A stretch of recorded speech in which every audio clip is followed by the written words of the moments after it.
नमस्कार। तो साथियों, एक बार फिर से आपका स्वागत है अपने वीडियो के अंदर। और आज का अपना टॉपिक है हेपेटाइटिस यानी कि यकृत के बारे में, और यकृत की समस्या यानी कि लीवर की प्रॉब्लम। तो उसके बारे में आज अपन बात करेंगे। तो आज का टॉपिक अपन हेपेटाइटिस में है, कुछ उनके कारण, लक्षण और उसके उपचार के बारे में आज संपूर्ण जानकारी लेंगे। ज़्यादा लंबा टॉपिक नहीं है, छोटा सा टॉपिक है, लेकिन मुख्यपूर्ण और महत्वपूर्ण टॉपिक है जिसके बारे में आज अपन बात करेंगे। तो सबसे पहले अपन बात करना है हेपेटाइटिस के बारे में कि हेपेटाइटिस क्या है।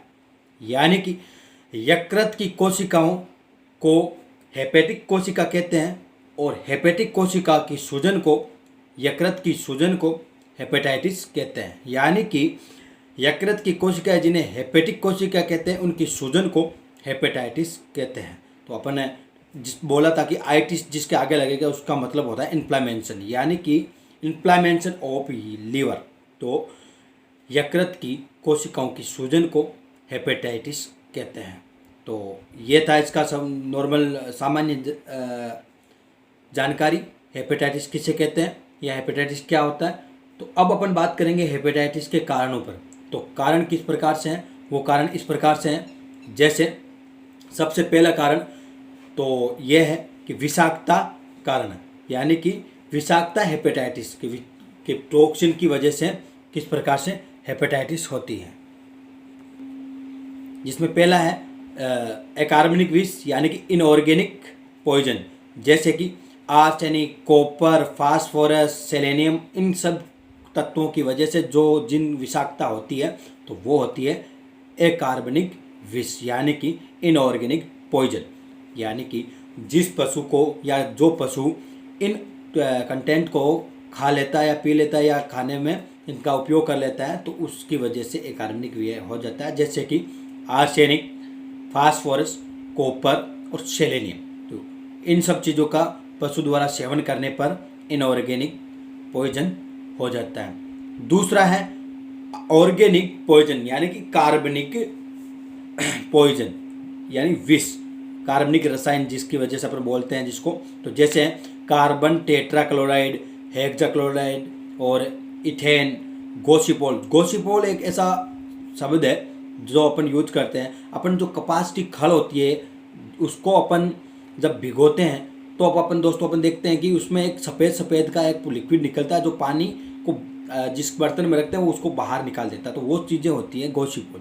इसीलिए अपन पशु को जब कपास की खल देते हैं तो शाम को या 24 घंटे पहले उसको अपन भिगो के ही पशु को खिलाते हैं, अन्यथा विषाक्तता यानी टॉक्सिन हो जाता है, जिससे अपन गोसिपोल बोलते हैं। उस टॉक्सिन का नाम गोसिपोल है जिसकी वजह से पशु में ये विष यानी जहर फैलता है। तो गोसिपोल और कोलतारा, क्लोरोफॉर्म, तो ये सब कार्बनिक रसायन हैं जिनके पशु को सेवन करने, सूंघने या खाने पीने की वजह से पशु में ऑर्गेनिक पॉइजन हो जाता है।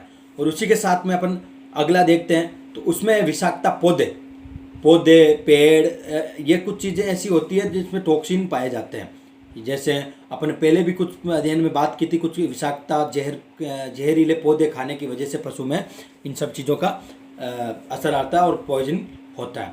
तो जैसे पेनिकम इन्फ्यूजा और लांटाना कामरा, ये कुछ पौधे हैं। जैसे एक पौधा है पानिकम इन्फ्लुएंजा और दूसरा पेड़ है वो है लांटाना नाम से पेड़ आता है। उसको अगर पशु खा लेता है, होता क्या है कि पशु पेड़ पौधों की पत्तियां, उनकी फलियां और उनके फल को खाने में बहुत रुचि रखता है। तो उन चीज़ों को खाने के साथ साथ में अगर जो टॉक्सिन वाले पौधे हैं या पेड़ है उनको अगर पशु खा लेगा तो पशु में ये टॉक्सिन हो जाएगा।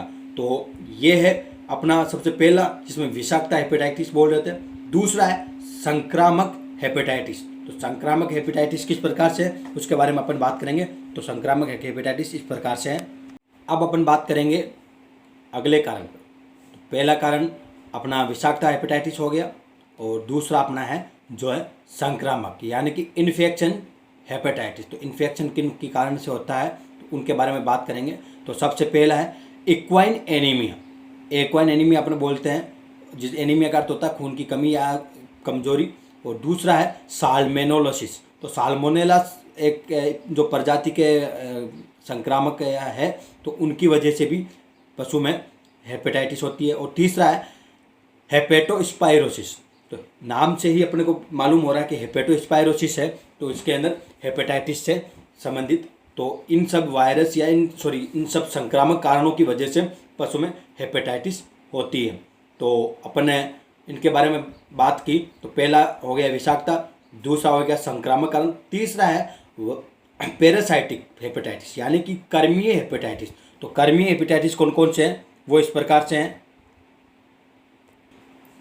और कर्मीय हेपेटाइटिस वो इस प्रकार से हैं, जैसे जो वर्मी पैरासाइट्स होते हैं, वर्मीसाइड्स होते हैं, उनकी वजह से अगर पशु के बॉडी के अंदर वो वर्मीसाइड उपस्थित है या बाहरी रूप से अंदर चले जाए तो भी पशु में हेपेटाइटिस होते हैं। यानी ये क्या होते हैं, जो पैरासाइट्स होते हैं वो बॉडी में जब चले जाते हैं तो उनका जो ठहराव स्थान होता है वो होता है लीवर। तो लीवर में जाके वो वहाँ पे एकत्रित होकर वो अपनी संख्या बढ़ाते हैं और उस हेपेटाइटिस जैसी समस्या को पनप पाते हैं। तो इनमें है जैसे लीवर फ्लूंग। तो लीवर फ्लूंग एक ऐसा पैरासाइट है जो पशु के जाके लीवर में ही एकत्रित होते हैं और वहाँ पे डैमेज करते हैं या वहाँ की समस्या को पनपाते हैं। तो लीवर फ्लूंग। दूसरा है एस्केरेसिस स्पीशीज़ के, तो एस्केरेसिस स्पीशीज़ के जो पैरासाइट्स होते हैं वो भी इन्हीं में ही आते हैं और वो भी हेपेटाइटिस जैसी समस्या को क्रिएट करते हैं। ये क्या करते हैं कि ये लीवर में जाके अपनी जो संख्या है वहाँ पे अपनी संख्या को बढ़ाते हैं और वहाँ पे जाके ये एकत्रित हो जाते हैं। और एकत्रित होने के बाद में ये क्या करते हैं, एक से बढ़ के संख्या, ये बहुत कम समय के अंदर बहुत हजारों की संख्या के अंदर ये अपनी प्रजाति को वहाँ पे बढ़ा लेते हैं और वहाँ पे बढ़ा के वहाँ पे एक गांठ सा या डेरा सा बना लेते हैं और वहाँ पे हेपेटाइटिस जैसी समस्या को पनपाते हैं। और इसके बाद में अगला कारण है वो है न्यूट्रिशनल फैक्टर हेपेटाइटिस, जैसे आहार्य हेपेटाइटिस बोलते हैं। आहार में जो पशु को अपन न्यूट्रिशन दे रहे हैं तो उन न्यूट्रिशन में किस चीज़ की कमी हुई है या किसी चीज़ के उसमें मिलने की वजह से या न्यूट्रिशन के अंदर किसी चीज़ की कमी होने की वजह से जो हेपेटाइटिस हो रही है तो उसके हम आहार्य हेपेटाइटिस बोलते हैं। तो आहार्य हेपेटाइटिस में है जैसे साइलोनिन और राइबोफ्लेविन और मेथायोनिन, विटामिन ई की कमी, इन सब कारण की वजह से पशु के अंदर आहार की कमी, आहार में इन सब चीज़ों की कमी होने की या इन चीज़ों होने की वजह से पशु में आहार्य हेपेटाइटिस होती है। और इसको अपन ट्रोपोफाइटिक हेपेटाइटिस भी बोलते हैं। ट्रोपोफाइटिक हेपेटाइटिस को किस नाम से बोलते हैं, तो उसका दूसरा नाम ये आहार्य हेपेटाइटिस। तो ये थे आहार्य हेपेटाइटिस के बारे में जो अपन ने बात करी, इन सब चीज़ों की कमी की वजह, विटामिन ई की कमी या साइलोनिन या राइबोफ्लेविन और इन सब चीज़ों की वजह से पशु में आहार्य हेपेटाइटिस होती है। और लास्ट है अन्य कारण पर अपन बात करते हैं। अन्य कारणों में जैसे उदाहरण के रूप में लेते हैं diabetes, ketosis, pregnancy, toxaemia, fatty-cow syndrome, ये कुछ ऐसे कारण हैं। और उसी के साथ में फैट की कमी, वसा की कमी होने की वजह से भी पशु में हेपेटाइटिस जैसी समस्या पैदा हो जाती है। होता है क्या है, जैसे डायबिटीज हो गई, कीटोसिस हो गई। वो कीटोसिस में क्या है, जो कीटोन बॉडीज होती है वो इसमें लिवर में जाके वहाँ एकत्रित हो जाते हैं और कीटोन बॉडी अपनी संख्या बढ़ा लेते हैं और कीटोन बॉडी होने की वजह से पशु में हेपेटाइटिस भी हो जाती है। और उसी के साथ में जैसे प्रेगनेंसी के टाइम टॉक्सीमिया, अगर जैसे प्रेग्नेंट है पशु तो उसमें जहरीला जो पदार्थ होता है उसकी वजह से पशु में हेपेटाइटिस हो जाती है। और उसी के साथ एक अलग सी बीमारी है जिसे अपन फैटी-काउ सिंड्रोम बोलते हैं और पशु में वसा की कमी की वजह से। तो ये थे सब कारण जिनकी वजह से पशु में हेपेटाइटिस जैसी समस्या पनप रही थी। और उसका कारण अपन ने बात की जिन कारणों से ये हुई, जैसे कार्बनिक, विषाक्तता, संक्रामक, कर्मीय और आहार्य और ये कुछ अन्य प्रकार से। तो इन सब चीज़ों के कारण के बाद में अपन नज़र डालने की अपन को ये पता चलता है कि पशु के अंदर हेपेटाइटिस नामक बीमारी किन कारणों से हुई है या कौन से कारण जिम्मेदार हैं जिनकी वजह से पशु के अंदर हेपेटाइटिस जैसी समस्या पैदा हुई है। तो अपन ने कारण पर ध्यान देने के बाद में अपन बात करेंगे पशु के सिम्टम्स यानी कि लक्षण, पशु किस प्रकार से लक्षण दर्शाता है अपने हेपेटाइटिस का, तो उन सभी लक्षणों पे अपन थोड़ा सा गौर करेंगे।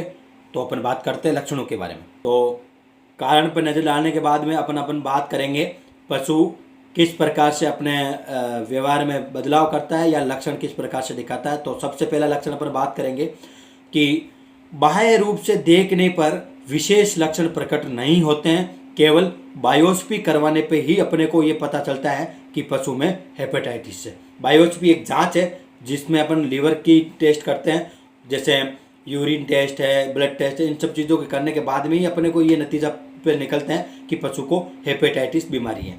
और दूसरा लक्षण यह है कि पशु कम खाता है और मानसिक रूप से बहुत ज़्यादा उदास रहता है, यानी कि पशु कमज़ोर हो जाता है, पशु खाना पीना बिल्कुल कम कर देता है और मेंटली डिस्टर्ब रहता है, मानसिक रूप से बिल्कुल उदास यानी डल सा महसूस रहता है। उसी के साथ में पशु का जो वजन है वो बिल्कुल धीरे धीरे घटता जाता है। पशु अगर खाएगा पिएगा नहीं, खाना पीना कम कर देगा, मेंटली रूप से डिस्टर्ब रहेगा, मेंटली अपसेंट रहेगा, तो पशु का वजन भी कम होने लग जाएगा। पशु पानी भी बिल्कुल कम पिएगा, जिसकी वजह से पेशाब का रंग भी पीला नजर आता है। यानी कि पशु का वजन के साथ साथ में पशु को पानी की कमी करने की वजह से, डिहाइड्रेशन होने की वजह से, पशु के यूरिया की मात्रा ज़्यादा बढ़ने की वजह से पेशाब का रंग पीलापन दिखाई देता है। और कभी कभी पशु को दस्त भी लगते हैं, यानी कि गोबर या मल हल्के पीले रंग का तथा पतला रहता है। तो ये जाहिर सी बात है, पानी नहीं पिएगा तो गोबर और उसका रंग, पेशाब का रंग बिल्कुल पीला हो जाएगा। तो और ये भी एक कारण है, गोबर करेगा उसमें भी पीलापन नजर आएगा। और साथ ही में कुत्ते और सूअर में सुबह सुबह की यानी अर्ली मॉर्निंग उल्टी यानी वोमिट होगी। तो ये भी एक कुत्ते और सूअर में अपने को जान देने की बात है कि पशु को सुबह सुबह कुत्ते और सूअर को उल्टी होती है और वोमिट, जिसको अपने वोमिटिंग बोलते हैं, वोमिटिंग जैसी समस्या होती है। तो पशु का हेपेटाइटिस के कुछ ज़्यादा लक्षण नहीं है, कुछ यही लक्षण है जिससे अपने को ये देखने को मिलता है कि पशु के अंदर हेपेटाइटिस नामक समस्या या क्रिएट हुई है या हेपेटाइटिस जैसी समस्या पशु में है। जैसे पशु कमज़ोर हो जाएगा, खाना पीना बिल्कुल कम कर देगा और पशु का वजन कम हो जाएगा, गोबर और पेशाब है बिल्कुल पीले कलर का हो जाएगा। बाहरी रूप से अपन देखते हैं एक्सटर्नली तो उसमें कोई खास लक्षण नहीं दिखाई देता है। अपने को केवल बायोप्सी टेस्ट ही करवाने के बाद में ही पता चलता है कि पशु को हेपेटाइटिस नामक समस्या है। और उसके साथ में कभी कभी पशु को डायरिया यानी कि दस्त भी रहते हैं और पशु का वजन है वो बिल्कुल कम होने लग जाएगा। पशु बिल्कुल कमज़ोर होकर डल सा रह के एक जगह बैठ जाएगा। और उसी के साथ में कुत्ते और सूअर की बात करेंगे। कुत्ते और सूअर में सुबह सुबह हेपेटाइटिस में सुबह सुबह वोमिट यानी कि उल्टी भी होती है। तो ये थे दोस्तों सब लक्षण जिससे अपने को ये पता लगता है कि पशु में हेपेटाइटिस जैसी समस्या है। अब अपन इसका उपचार करेंगे। तो उपचार में पशु के उपचार में कोई खास उपचार इसका नहीं है, लेकिन अपन नॉर्मली जो अपन बेसिक ट्रीटमेंट बोलते हैं तो वो बेसिक ट्रीटमेंट अपन पशु का कर सकते हैं। और सबसे पहली बात यह है उपचार के अंदर कि पशु को बहुत ज़्यादा आराम की ज़रूरत होती है। तो पशु को बहुत ज़्यादा अच्छा से आराम दे जिससे पशु इस समस्या से पीड़ित ज़्यादा परेशान ना हो। तो सबसे पहला काम है आराम दे। और पशु को ग्लूकोज, प्रोटीन और फैट वसा वाले आहार अपने को देना चाहिए, जिसमें वे आहार देना चाहिए, वे न्यूट्रिएंट देना चाहिए जिसमें फैट हो और प्रोटीन हो और ग्लूकोज हो। तो इन सब चीज़ों की जो कंटेंट है वही आहार अपने को पशु को देना चाहिए। उसी के साथ में जो लीवर एक्सट्रैक्ट इंजेक्शन होते हैं जैसे लिव 50 है, बी कॉम्प्लेक्स है, लिवर टॉनिक जो है वो ही पशु को देना। जैसे बी कॉम्प्लेक्स इंजेक्शन है वो 10 से 15 ml इंट्रामस्कुलर पशु को देना चाहिए। और उसी के साथ में जैसे बेरेनिल फोर्ट है, बेलामाइल, बी कॉम्प्लेक्स, ये कुछ इंजेक्शन के नाम से जो लिवर टॉनिक है वो पशु को 10 से 15 ml इंट्रामस्कुलर देना चाहिए। और पशु को शुद्ध पानी दे। और साथ में सबसे मुख्य बात है वो है पशु की फ्लूइड थेरेपी पर ज़रूर दे। जैसे डीएनएस है, डेक्स्ट्रोज है, ये पशु को ज़रूर दे। और लिवर टॉनिक जो लिक्विड होते हैं, लिव 50 है, ये सब चीज़ें पशु को पिलाना, ओरली पिलाना चाहिए। जैसे लिव 50 है तो उसको 50 से 60 ml पर डे पशु को और इंट्रा ओरली अपने को पिलाना चाहिए।